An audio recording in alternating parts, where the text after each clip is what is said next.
வணக்கம் பாலாஜி சார்.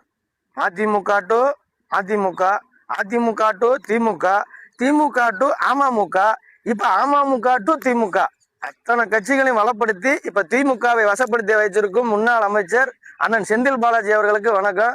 உங்களை மாதிரி அமைச்சர் இந்தியாவிலே யாரும் பார்க்க முடியாது சார். ஏன்னா கோர்ட்டுக்கு அதாவது உச்ச நீதிமன்றமே ஜெயில இருக்கியா மந்திரியா இருக்கியான்னு கேட்ட ஒரு மந்திரி நீங்க தான்.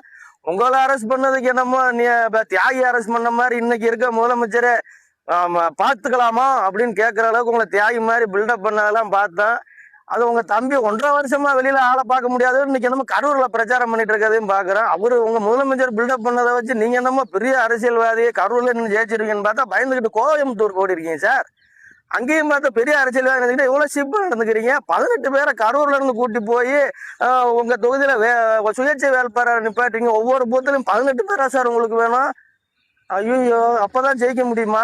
இவ்வளவு பயப்படுறீங்க. நான் கூட பெரிய அரசியல்வாதி நினைச்சிட்டு இருந்தேன் சார். ஆனா நீங்க தோக்குறதும் உறுதி, திமுக தோக்குறதும் உறுதி. அதுல முக்கியமான ஃபேக்டரா பாட்டிலுக்கு 10 ரூபாய் மேட்டர் தான் இருக்கும். எலெக்ஷன் முடியட்டும் சார். கவர்மெண்ட்டும் இடி உங்களை பார்த்துக்கும். நன்றி சார்.